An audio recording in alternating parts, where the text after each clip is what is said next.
derivar uma função uma vez e o resultado é também uma função, então é possível que a gente consiga fazer sucessivamente um conjunto de derivadas, né?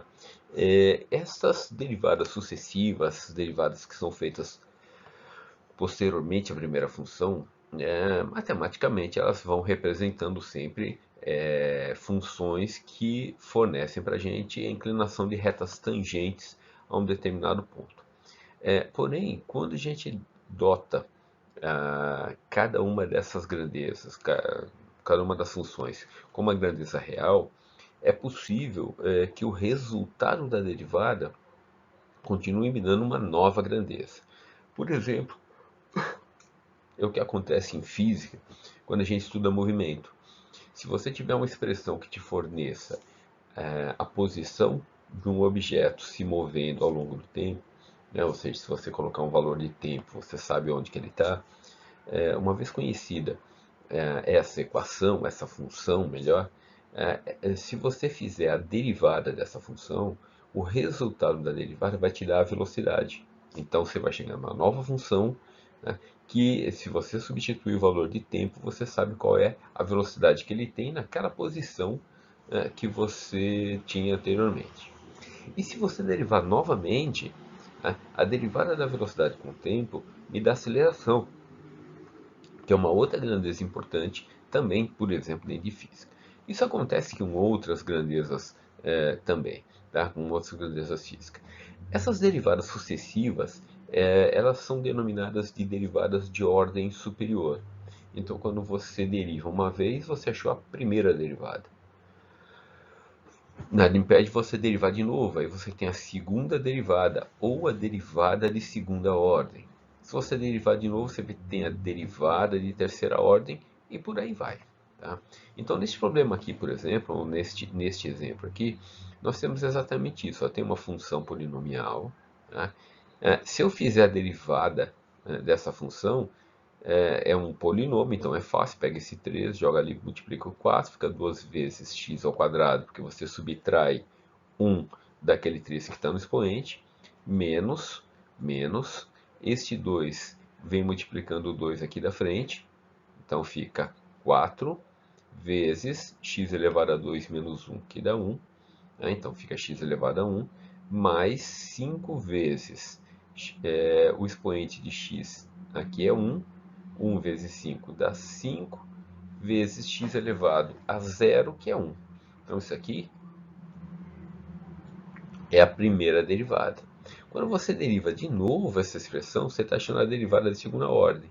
Você vai denominar a derivada de segunda ordem como f duas linhas, ou d2f dx2. Então a segunda derivada dessa função aqui vai ser, pega esse 12, esse 2 vem para cá multiplicando 12, vira 24. Este 4x derivado sobra somente 4. E 5 nesse caso, que é uma constante, a derivada é zero. Derivadas sucessivas, então, derivar sucessivamente é continuar derivando, enésima derivada. Então, por exemplo, aqui, olha, eu tenho essa função original. Se eu derivar essa função, pega esse 5, vem multiplicando 3, fica 15, subtrai 1 do 5, fica x à quarta, aqui vai dar 16x, se eu derivar de novo, vai dar 60, que é 4 vezes 15, vezes x elevado ao cubo, mais 16, derivando de novo, este número fica zero, vai dar 3 vezes 18, que é 180, vezes x quadrado, derivo de novo, esse 2 vem para frente, vai 360 vezes x, derivo outra vez, a 360 somente, e a derivada da constante é zero. Então, isso aqui está representando para a gente um conjunto de n derivadas posteriores.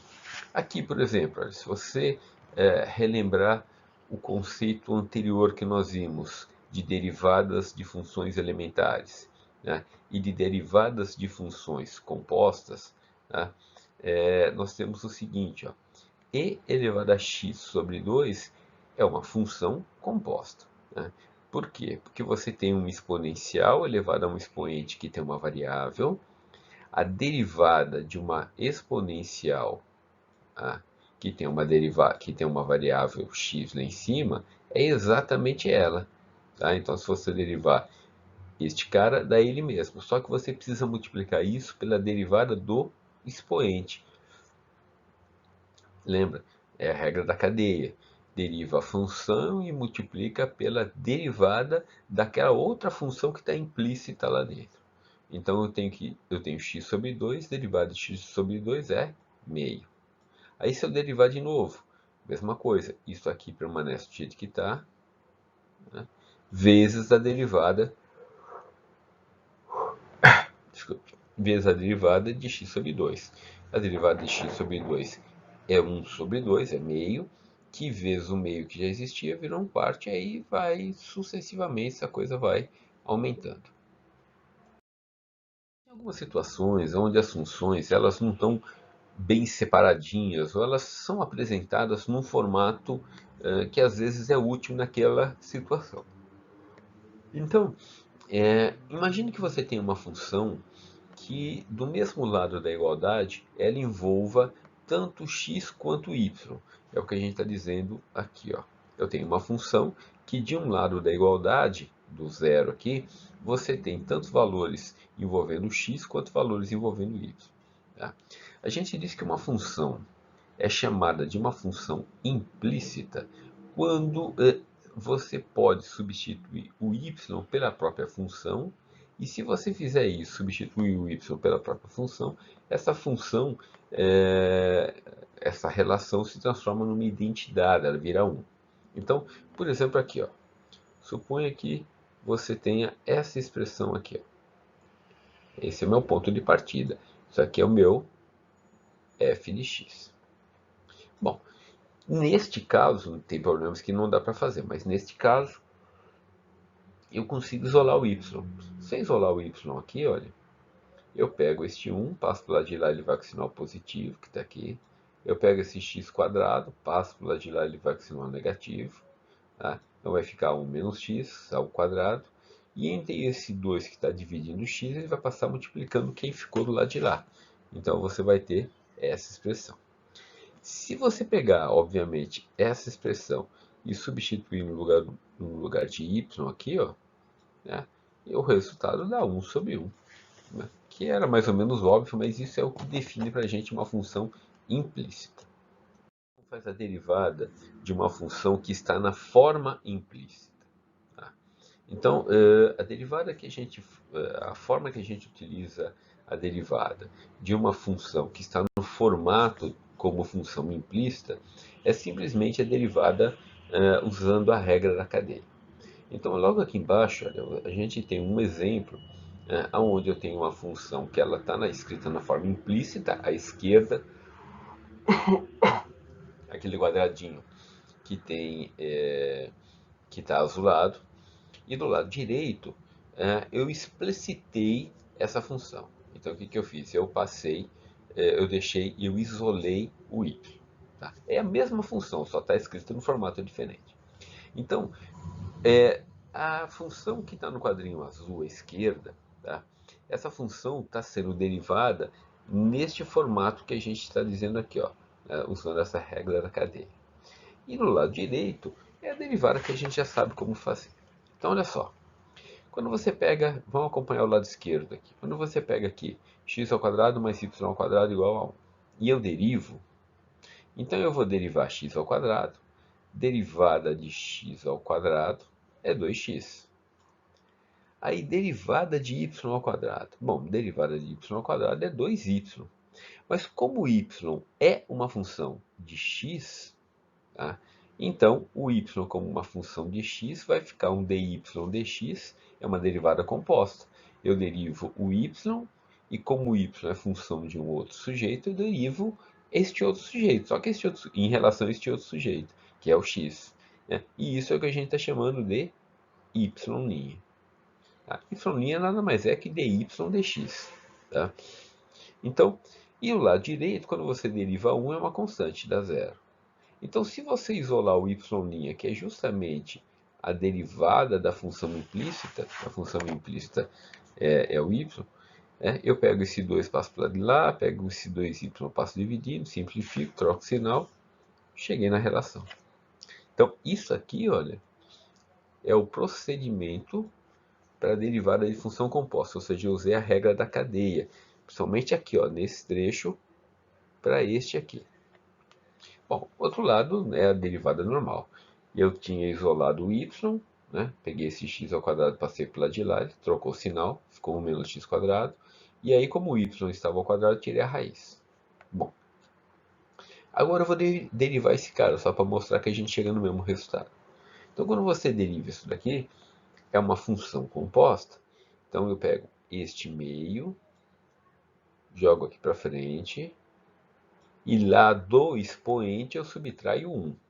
Meio menos 1 é menos meio, que é o que está aqui. Só que eu ainda preciso multiplicar isso aqui pela derivada da função. É a regra da cadeia também. Então, a derivada do que está aqui dentro é só menos 2x. Bom, aí simplifica. X corta com x, 2 corta com 2. Esse 1 menos x ao quadrado elevado a menos meio, eu posso jogar para o denominador com o sinal do expoente trocado. Então vai ficar isso aqui, ó. Acontece o seguinte, acontece que 1 menos x quadrado elevado a meio é o próprio y. Então, quando eu coloco o y aqui, ó, eu fico, obviamente, com a mesma equação que eu tinha antes. Aqui nós temos um outro exemplo. Note que nessa função aqui, eu não consigo explicitar, eu não consigo deixar o y só de um lado, né? Porque eu tenho y ao cubo, y ao quadrado, y. Então, se eu jogar tudo que tem y para um lado e tudo que tem x para o outro, eu não consigo deixar o y sozinho. Mas, de certa forma, então, o que a gente vai fazer? A gente vai fazer as derivadas sucessivas aqui, olha. Então, note, isso aqui são duas funções, é o x e o y. Então, quando você tem o produto de duas funções, né, você deriva o primeiro, multiplica pelo segundo, mais a primeira função vezes a derivada da segunda. Então, somente este trechinho aqui, olha, ele está aqui, ó, derivada de x, que é 1, derivada do primeiro termo, vezes o segundo, mais o primeiro, vezes a derivada do segundo. A derivada do segundo é 2 vezes y vezes y', porque y é função de x. Então, essa linha que está aqui, ó, é a derivada deste cara que está aqui. Agora, este 2y ao cubo. Então, pega esse 2, joga para o lado de cá, fica 6 vezes 2, que dá 3 vezes 2, que dá 6, y. Tá? Quadrado, 6y quadrado, vezes a derivada de y, que é y'. Do lado de lá, a derivada de x dá 1, e derivada de 2y vai dar 2 vezes y'.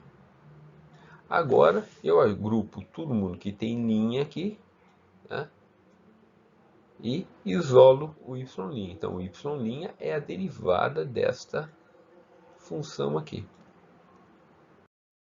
Uma outra forma importante que as ciências exatas utilizam é o que se chama de funções paramétricas. Muitas vezes você precisa representar eventos ou coordenadas, por exemplo, como função de uma terceira variável.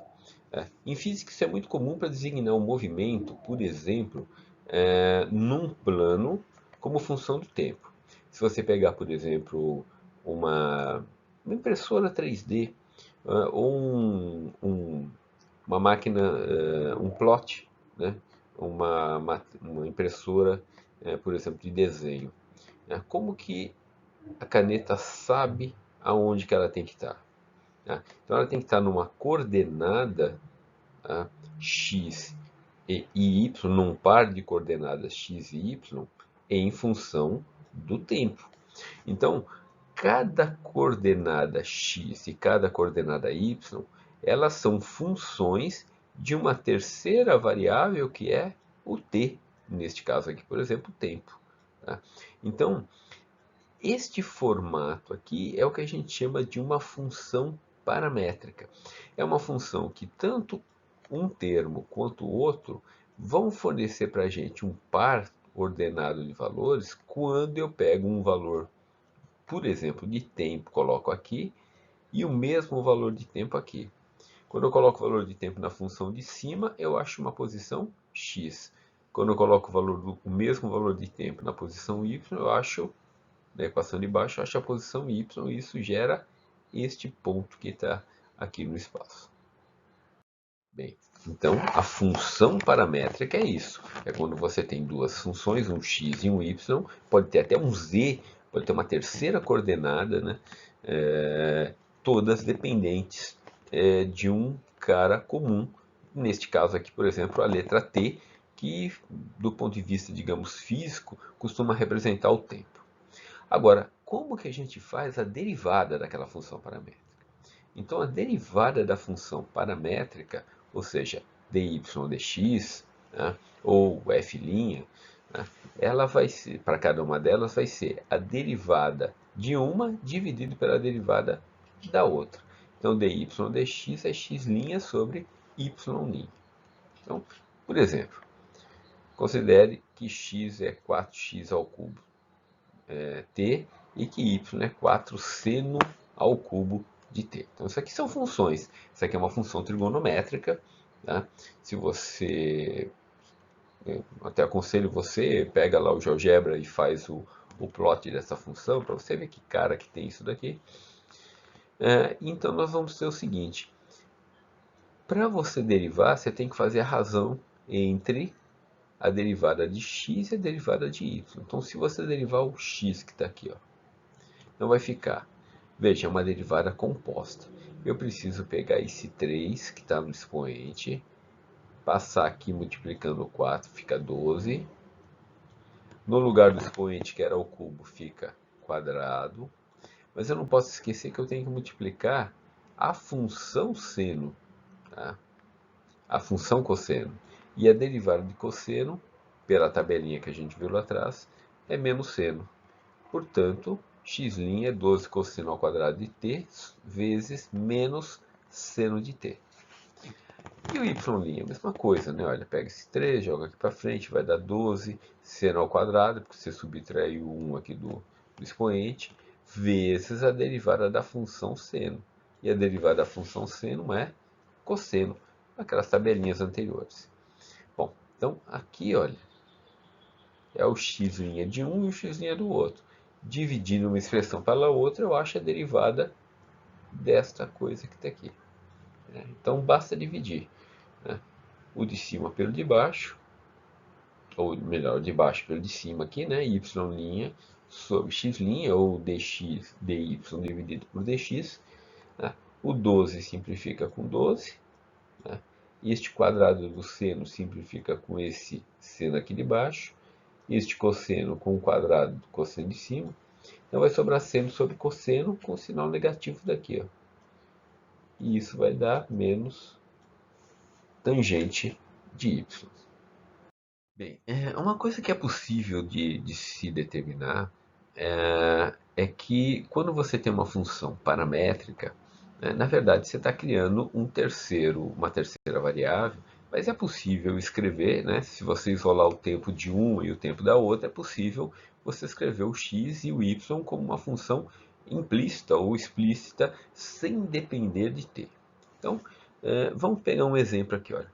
Por exemplo, suponha que você tenha esse par de funções paramétricas aqui, olha. X igual a 3 cosseno de t, y igual a 3 seno de t. Note que este sujeito com essa cara esquisita aqui, na verdade, é uma circunferência de raio 3. Mas como que a gente consegue fazer isso? O que a gente consegue é separar a variável. Só que eu não posso pegar o t aqui e isolar, por exemplo, passando 3 dividindo, porque eu tenho o cosseno, né? Não dá para passar cosseno sozinho dividindo. Então, o truque nesse caso que eu fiz aqui foi o seguinte: eu peguei essa função de cima aqui, olha, elevei ao quadrado, os dois lados da igualdade e a de baixo também. Então tá aqui, olha, x ao quadrado, 3 cosseno de t tudo ao quadrado, mesma coisa para y. Tá? Aí o outro truque foi somar as duas. Quando você soma as duas, Do lado esquerdo você vai ter x ao quadrado mais y ao quadrado. E do lado direito? Bom, do lado direito, olha só, se você pegar cada um desses termos ao quadrado, esse aqui vai ficar 9 cosseno quadrado de t, e o de baixo vai ficar 3 seno 3 ao quadrado, seno ao quadrado de t. Bom, aí como vai ter 3 ao quadrado, que é comum para os dois termos que estão aqui, eu posso colocar esse 3 ao quadrado em evidência, né? Então vai sobrar cosseno ao quadrado de t mais seno ao quadrado de t. Mas esses dois termos representam uma identidade trigonométrica que vale 1. Tá? Portanto, este par de equações paramétricas aqui equivale a essa aqui de baixo, né? X ao quadrado mais y ao quadrado igual a 3, que é justamente uma circunferência de raio 3. Tá? Você tem uma circunferência de raio 3. Então, isso foi uma forma de você abordar um problema envolvendo função paramétrica. Bom, continuando no mesmo problema, o que a gente tem? Você sabe que a derivada daquela função vai ser a derivada do y dividido pela derivada do x. Então, se você derivar o y, se você derivar o x, isso aqui vai dar 3 seno de t. E se você derivar o x vai dar 3 cosseno de t. Dividindo uma expressão pela outra, que era o conceito de derivada, você vai achar a menos tangente de t. Então, a derivada daquela função lá é menos tangente de t. Agora, vamos explorar um pouquinho mais o problema. Vamos supor que você tem aquela circunferência que a gente viu ali no slide anterior, né? E você queira pegar um ponto dessa de toda a circunferência, pega um ponto e você quer traçar a reta tangente àquele ponto, por algum motivo. Então, o que se fez? Por exemplo, vamos supor dois pontos, x igual a 2 e y igual a raiz de 5. Esses dois pontos aqui são dois pontos que realmente estão dentro da circunferência, naquele gráfico anterior. Então, olha só, se você colocar no lugar de x, se você colocar esse 2, e no lugar de y você colocar esse raiz de 5, não dá para isolar o t, mas dá para fazer matemática, né? A gente consegue agrupar os dois, consegue, por exemplo, dividir uma expressão pela outra, a de baixo pela de cima, ou a de cima pela de baixo. Tá? Quando você divide a expressão de cima pela expressão de baixo, e esse 3 simplifica com 3 e sobra somente cosseno sobre seno. Se você inverter isso, vai ficar seno sobre cosseno, que multiplica a raiz de 5 sobre 2. E isso permite a gente descobrir, inclusive, né, quem é o t, né? Quem é essa variável, quem é este ângulo aqui. Ele vale 48,19 radianos. Bom, mas você fala, mas e daí? Para que eu preciso disso? Porque esse t, tá, ele vai fornecer para a gente qual que é a inclinação da reta tangente. Na verdade, o ângulo de 48,19 ou simplesmente quanto que vale a tangente de t já é importante para a gente. Por quê? Porque a gente tem uma esfera. Eu quero pegar um ponto da esfera, quero traçar uma reta tangente àquele ponto. Então o que a gente faz? A gente primeiro deriva a equação da circunferência, tá? Porque a gente sabe que a equação, que a derivada de uma função em um dado ponto representa a inclinação da reta neste ponto. Tá? Então, quando você faz isso, um pouquinho de matemática aqui, você descobre que a equação que faz com que, tomado aquele ponto 2 e raiz de 5, se você traçar uma reta tangente, a equação dessa reta tangente vai me dar exatamente esse termo que está aqui. Eu utilizei aqui o GeoGebra para traçar os gráficos. Então está aqui o gráfico, né? Está aqui o ponto, né? Então esse ponto representa aqui raiz de 5 e 2, né? E você tem então a reta tangente ao ponto, né? A reta tangente que é exatamente a reta dada por aqueles parâmetros anteriores. Vamos para o último tópico dessa aula aqui, que é o conceito de diferencial. O diferencial nada mais é do que aquele ΔX ou aquele ΔY que a gente tem, que é a diferença entre dois pontos. Quando a gente faz essa diferença, que a gente também chama de acréscimo, como um número muito pequeno. Tá? Então, quando você tem um número muito pequeno, você diz que você tem um diferencial ou você tem um infinitésimo do valor.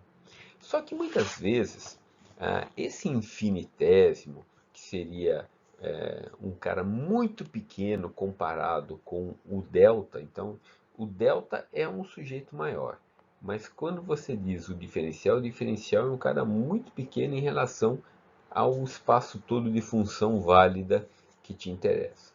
Né? Então, quando você tem uma situação como essa, mas que você possa fazer uma aproximação de diferencial para valores razoavelmente grandes, tá? A gente consegue resolver alguns problemas. Tá?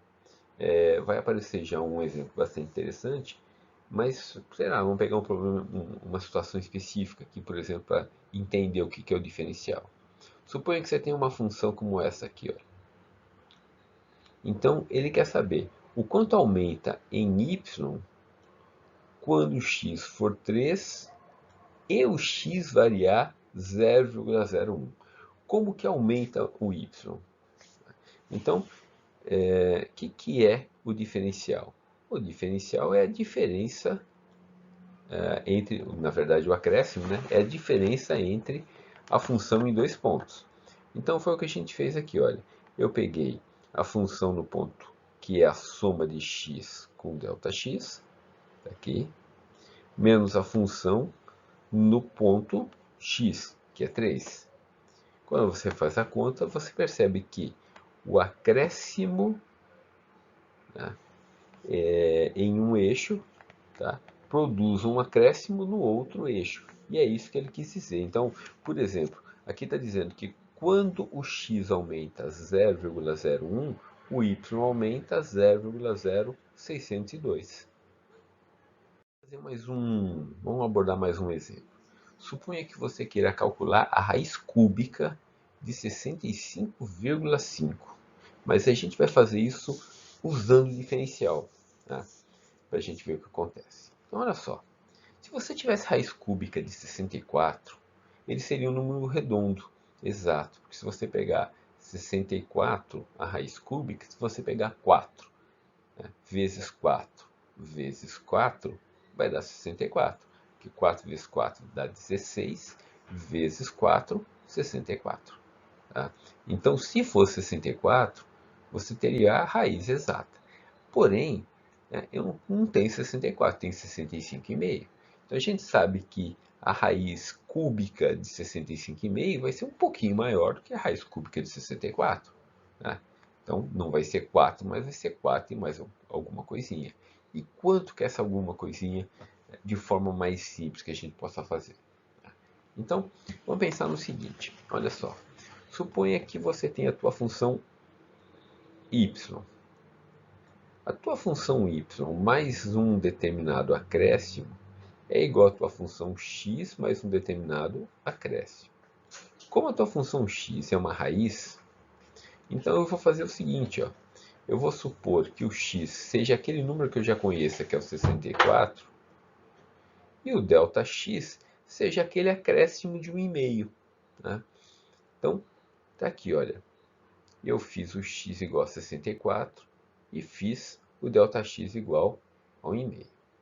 Acontece que o diferencial, tá, dy, aqui olha, é a mesma coisa que f', que é a derivada, dx. Então eu vou usar isso daqui, olha. Eu vou derivar esta minha função aqui, ó, e a derivada, se aqui eu tivesse x, né, A derivada dessa função, se isso aqui fosse x, o número eu não posso derivar, mas se fosse x eu posso. Então a derivada dessa função resulta neste termo que está aqui. Ó. Então o y, se eu considerar que quando o x vale 64, o y seria 4, o meu dy seria o acréscimo referente a esse termo que está aqui, diferencial. Então, no lugar do dx, eu substituo o 1,5, de tal forma que 1,5 vezes 3, né, x elevado a 2 terços, o x é 64, que eu fiz a consideração aqui, olha. Né? E aí, quando eu faço este cálculo aqui, eu descubro que este acréscimo aqui, olha, equivale a 0,03125. Né? Portanto, a raiz de 65,5 é aproximadamente 4,03125. Ok?